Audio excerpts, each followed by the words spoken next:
Zip Gengar adjusted the strap of his blaster as the Lady Forlorn descended onto the dusty plateau of Arkanis. The twin suns reflected off the metallic spires of the Imperial Remnants Academy, casting long shadows over the otherwise deserted grounds. If the tip's correct, Zip muttered, scanning the horizon with sharp, calculating eyes. we should find supplies stashed somewhere inside, enough to last a small battalion.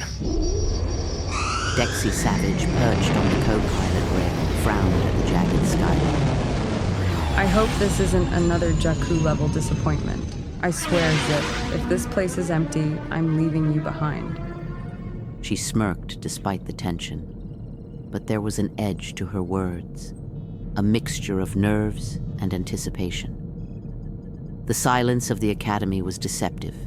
At first glance, the grounds seemed abandoned, the usual hum of Imperial activity replaced by an eerie quiet. But that quiet didn't last. The first signs were subtle. The rhythmic clank of servo motors, a distant metallic screech. Then the attacks began. The droids, meant to serve as harmless participants in training simulations, had broken every protocol. Their programming had spiraled into something grotesque. Instructors, men and women who had once drilled the junior officers in discipline and tactics, were torn apart without warning. The children, barely old enough to hold a blaster properly, were caught in the chaos. Zip crouched behind the corner of a scorched training tower, eyes scanning for movement. Dexy, we need to move fast. We can't... A sharp explosion interrupted him, the force rattling the nearby walls. Dexy swore under her breath. That was my hack. I thought I could override the security grid. Apparently, it thought otherwise. Sparks flew from the smoking console nearby. The droids turned in unison toward the noise, their sensors locking on the intruders. Blaster fire erupted across the courtyard, red and blue beams cutting through the smoke and debris. Zip dove to the side, returning fire, his fingers steady despite the chaos. Well, stealth's off the menu, he muttered, rolling behind cover as a droid advanced with mechanical precision. Dexy ducked, scanning the area for another console to hack, or perhaps another way out. Amid the cacophony of destruction, a junior officer emerged from a shattered doorway, crying out, "Help! Someone, please!" Zip gestured sharply. This way, move. Dexy followed, blasting open a door as the droids closed in. The academy, once a symbol of structured learning and rigid hierarchy, had become a nightmarish labyrinth of fire, steel, and blood. Yet even in the chaos, there was something strange in the way the droids moved, almost as if a hidden intelligence guided them. Zip noticed it, narrowing his eyes. These aren't just random attacks. He muttered. Someone, or something, is controlling them. Dexy paused, glancing over her shoulder. Then we've just walked into a hornet's nest with no plan. The Lady Forlorn's crew pressed onward, moving from one corridor to another, shadows of the academy stretching like claws. Every door, every hallway, promised either salvation or death. And somewhere deeper inside, the source of the uprising awaited, silent and calculating, watching them with unblinking sensors. The lift to the academy's storage bunker groaned under the weight of the Lady Forlorn's crew, rattling as it descended through the bowels of the facility. Every level seemed to hide new dangers. Droids, once meant to be predictable training aids, emerged from the shadows, their movements more precise and deadly than before. Zip Gengar's blaster spat fire into the dim corridors, cutting down the advancing machines with ruthless efficiency. Keep moving, we don't have the luxury of time. He barked over the din, his voice calm but sharp, cutting through Dexy Savage's curses and the distant clamor of collapsing metal. Dexy ducked behind a steel pillar, panting as sparks flew past her. If I survive this, I swear I'm charging extra for every console I blow up. She shouted, letting loose a volley of shots that shredded the droid nearest her. Zip grinned, but it was a grim sort of humor. Just try not to blow us all up, all right? After a tense crawl through narrow corridors and a desperate firefight in the bunker's antechambers, they finally reached the refrigerated storage compartment. The air was thick with the sterile chill of preserved rations, but the silence here was more telling than comforting. Dexy paused, her senses prickling. Wait, someone's here. She whispered. The faintest sound of sobbing echoed from the back of the freezer bay. Stepping carefully among the rows of supplies, Dexy called out softly, Hey, it's okay. You're safe now. Come out, come on.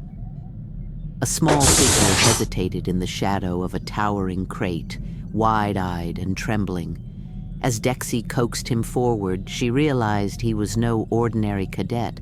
The young boy's uniform still bore the sigils of an old Imperial line. Archibald Huel, the Third. Dexy muttered under her breath, awe and pity mixing in her voice. Zip crouched beside the child, placing a protective hand on his shoulder. You're coming with us, kid. We can't leave you here, he said firmly. Young Archie's gaze was haughty, his posture stiff even amid fear. I don't need lessons from scavengers. He spat, his voice trembling with anger and indignation. Dexy rolled her eyes. Kid, you're not exactly in a position to argue, she murmured, half amused, half exasperated. Despite the boy's royal Imperial background, Zip resolved to take him under his wing, preparing to mold him into a useful member of the Lady Forlorn's crew. But it was immediately clear that this would be no easy task.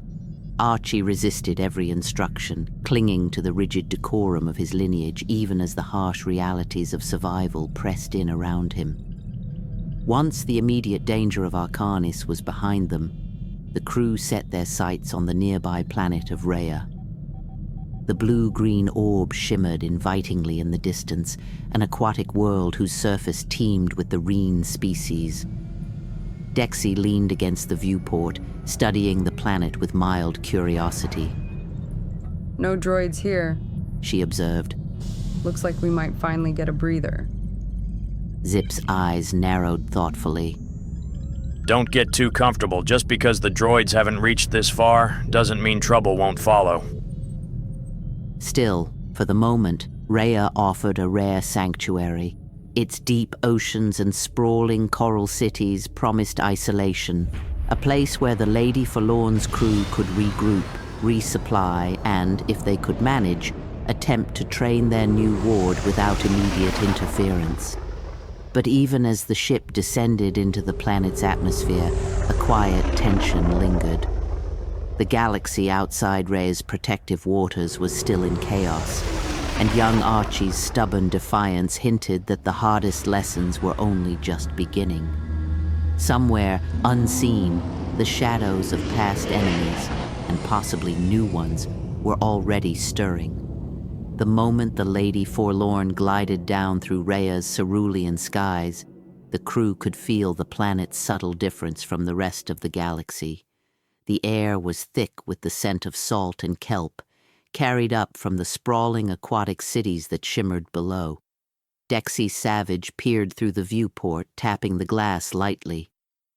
You know, she said with a half-smile, for a planet so isolated, they've got one hell of a skyline. Zip Gengar didn't look impressed. Focus, Dexy. We need that tower operational before we start worrying about aesthetics. Rhea's communications tower loomed in the distance, a sleek spire of polished metal and glowing conduits, its surface humming faintly with energy. It was known across the outer rim as a hub of advanced signaling technology, capable of reaching across light years to pick up even the faintest distress calls. This is our chance to see where those supplies are needed most, Zip muttered, checking a datapad. If we can locate active beacons or calls for help, we can actually make a difference instead of just scavenging leftovers. Their approach was met by Tav Cole, a calm but firm figure who introduced himself with a small bow. Dr. Tav Cole, he said, extending a hand.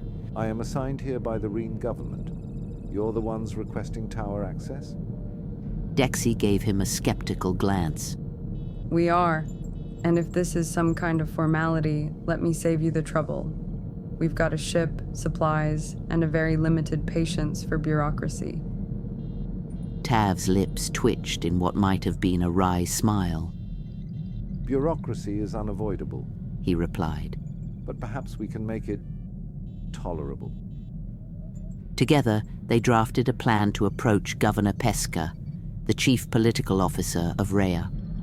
The meeting was tense from the outset. Pesca's polished voice filled the council chamber, every word carefully measured. You may use the communications tower, He said finally, leaning back in his chair. but in exchange I require 20% of your supplies. Zip's jaw tightened. 20% for a few transmissions?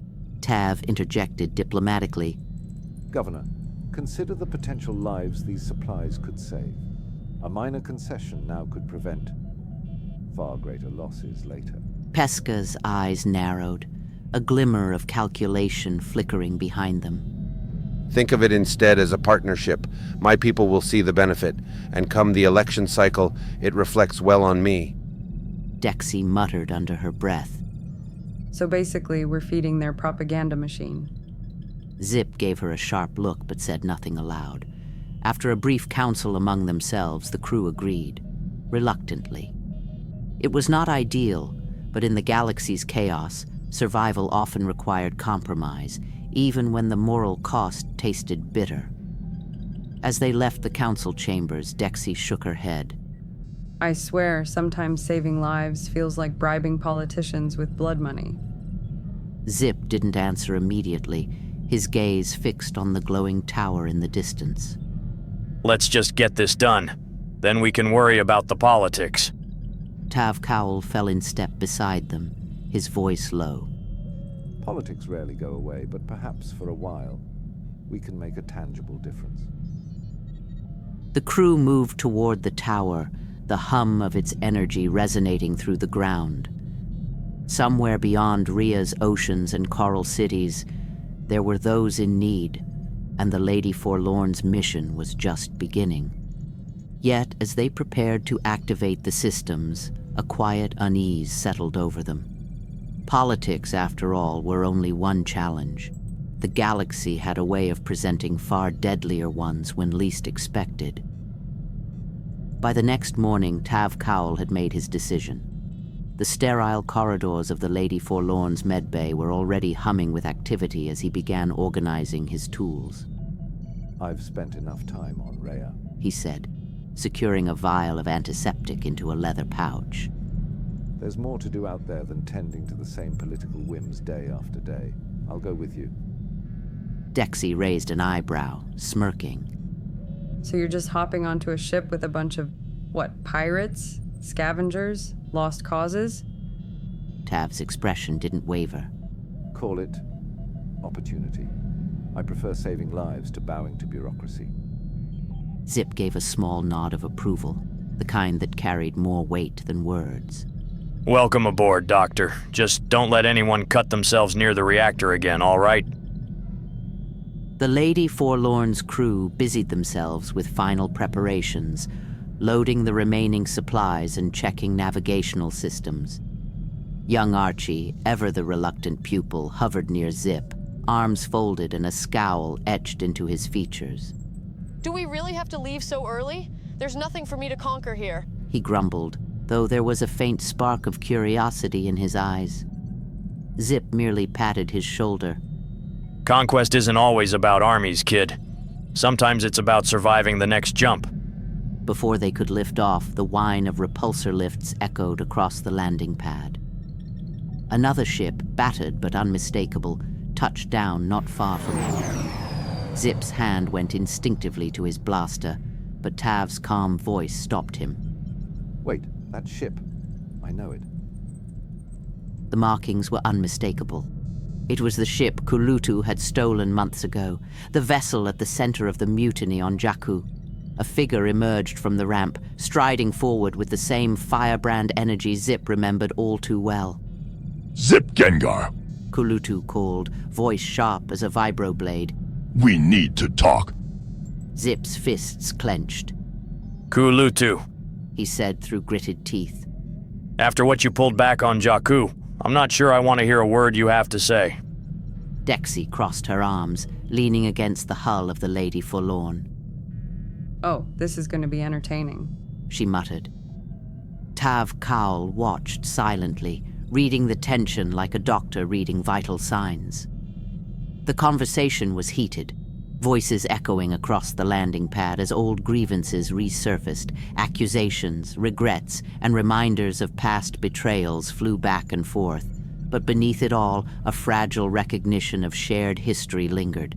Finally, after what felt like hours but was only minutes, Zip exhaled sharply. Fine. He said, voice tight but resolute. We'll do this together. Just don't try anything stupid this time.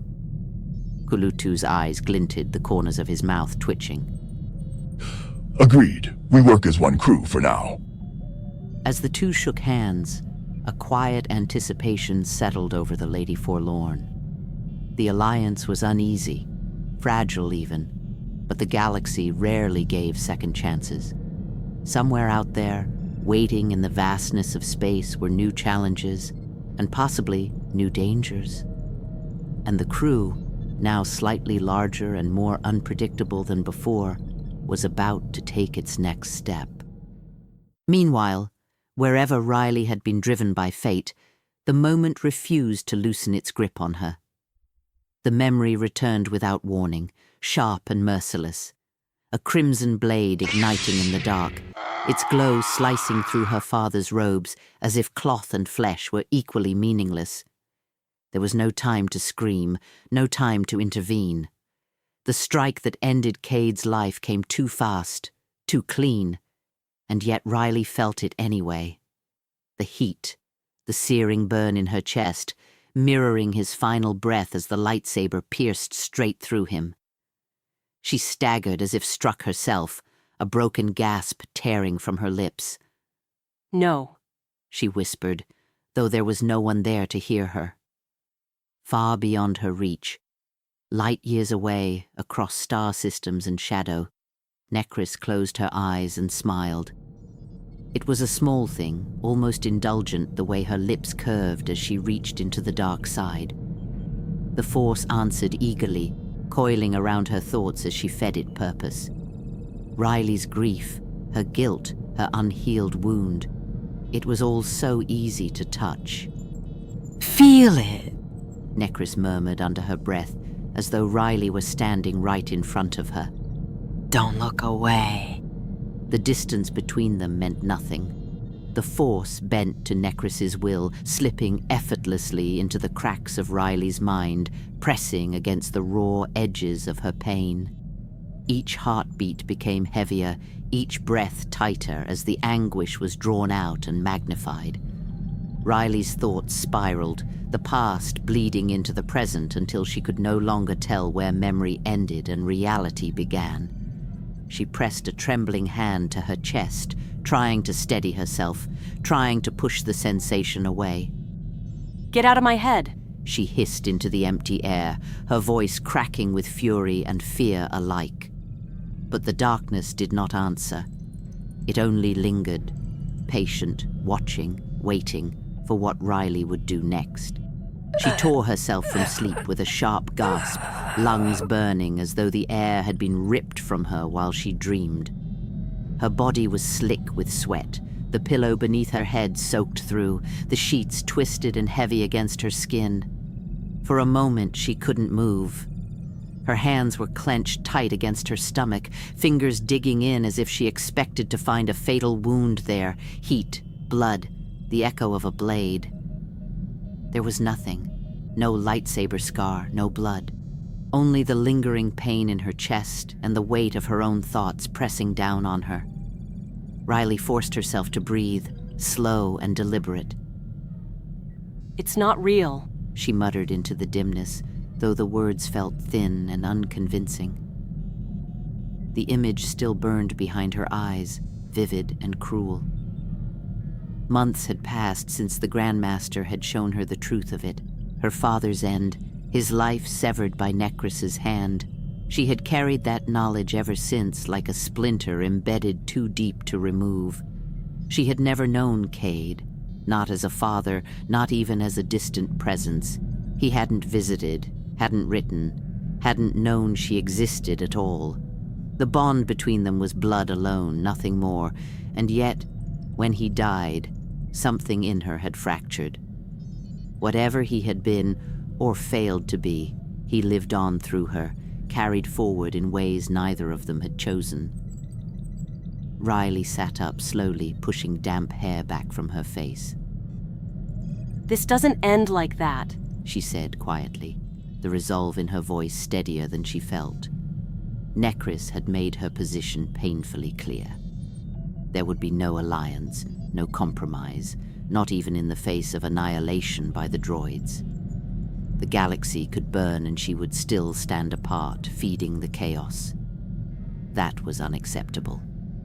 Necris was not merely an enemy, she was a disease spreading through the Force itself. And Riley, chief healer of the Order, had been shaped for moments like this.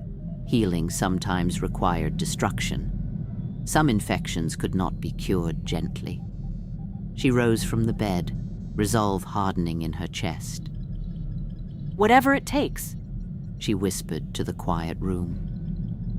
The Force stirred around her, unsettled, as if it too sensed that something irreversible had just been set in motion. Catherine hadn't truly slept since they'd fled Kashyyyk, at least not in any way that mattered. Short, fractured moments of unconsciousness came and went, but rest never followed. Her thoughts were locked onto a single purpose: motion, precision, improvement. Every waking hour bled into the next as she pushed herself harder, chasing perfection through the arc of her lightsaber. The training chamber echoed with the sharp hum of energy cutting the air. Over and over, Catherine cycled through the forms, her movements growing faster, more aggressive. Sweat clung to her skin, darkening her clothes, while exhaustion etched itself beneath her crimson-colored eyes. She barely noticed the ache in her muscles anymore. What she noticed, what she craved, was the idea of the field, of facing droids head-on, of tearing them apart piece by piece and feeling something end. Hours passed like that, time losing its shape, until another presence entered the space. Drawn by the familiar sound of a lightsaber in motion, Riley slowed at the threshold, watching silently for a moment before speaking. Can't sleep either, Kath? Catherine froze, then exhaled and thumbed her saber down. The blade vanished with a hiss, leaving the room oddly quiet. Riley, she said, managing a tired smile. Good to see you. She dropped onto a nearby bench, bracing her forearms on her knees, sweat rolling freely down her face. I can't sleep. Believe me, I've tried. She glanced up at Riley, studying her more closely. What about you? What's keeping you awake? Riley hesitated, the question settling heavier than she'd expected. She stepped closer, then finally sat across from Catherine, folding her hands together as if grounding herself. How much do you know about my father? She asked softly, her eyes searching Catherine's face. I was hoping maybe talking it through might help. The hum of the training chamber seemed to linger in the silence between them, waiting to see what would be said next. Catherine leaned back slightly, considering the question before answering. Not much, I'll admit, she said at last. Her voice was steady, but there was an honesty to it that suggested she knew she was standing on unfamiliar ground. For most of my life, it was the same for me. She glanced down at her hands, flexing her fingers absently. It wasn't until I became a Padawan that they trusted me with more of the truth. Riley nodded, eyes fixed somewhere beyond the walls of the chamber. He believed any attachment to my mother would pull him toward the dark side, she said quietly. like it did with his twin. A brief pause followed, heavy with unspoken history. So he erased her from his mind. Used an advanced technique. Clean, precise. By the time I was born, he didn't remember her at all. The words lingered between them, sharp and uncomfortable. Catherine's expression softened. I grew up without a father, too. She replied, the admission slipping out more gently than she'd intended. Riley turned toward her. What happened to him? Catherine hesitated, jaw tightening. He was executed. She said simply. Then, after a breath, she continued. He was a soldier in the Ascendancy. When he met my mother, he made a choice. Left everything behind to be with her. Her gaze hardened, anger and grief flickering beneath the surface. They found him not long after I was born. Took him back to Scylla. She swallowed. They didn't give him a trial. Silence followed, dense and fragile, as if either of them might shatter it with the wrong word. Neither did. The past sat between them now, shared, though shaped by different scars, waiting to see what would come of it. Riley's brow furrowed, the weight of the conversation pressing in on her. Seems we have that in common, she said after a moment, her tone edged with something dry and bitter. Executed fathers, I mean. Catherine's gaze lifted, meeting hers. I'm sorry to hear about yours, she said quietly but without hesitation. Riley gave a small shrug, one shoulder rising and falling as if the subject barely touched her. Hard to mourn a man you never knew. She paused, then shifted the focus, curiosity threading through her voice. What are your thoughts on the Ascendancy, their ways? Catherine exhaled slowly. I never had a reason to form an opinion, she replied. Not until they took my father from me. The words were controlled, but the hurt beneath them was unmistakable. Riley studied her for a beat. You're half Chiss, though, correct? She asked. Would they ever accept you? I am, Catherine said, a faint, humorless smile touching her lips. But they'd never accept a Jedi. That much I'm sure of. I thought they believed anything short of a full-blooded Chiss was beneath them, Riley added, testing the thought aloud. Catherine straightened slightly. Maybe they do, she said. But the Jedi accepted me, so this is where I stay. Her eyes hardened with resolve. And right now we're fighting a war. The words settled with finality, drawing an invisible line neither of them seemed willing to cross, at least not yet. Riley drew in a slow breath, her expression hardening as conviction settled in. On many fronts, she said, voice low but steady. We were too quick to trust the Sith, to believe they could be anything other than a plague on the universe. Her jaw tightened. They don't change. They spread. And eventually they have to be cut out. Root and stem. She lifted her gaze to Catherine. I'm going after Necros. The words landed like a shockwave. By yourself? Catherine gasped, rising partway from her seat. Surely not by yourself. Riley's lips curved into a faint, almost playful smirk. Is that a volunteer? No. Catherine shot back, her composure cracking as worry rushed in. It's an attempt to keep you from walking into certain death. I've had many masters, Riley replied evenly. More than one of them were shadows. They did their best work alone. She tilted her head slightly. I don't see why I'd be any different. Catherine spun on her, frustration flaring. Did you forget she's the Dark Lady of the Sith? She snapped. This isn't some rogue inquisitor you can outthink and outmaneuver. Riley blinked, genuinely taken aback, then met her eyes.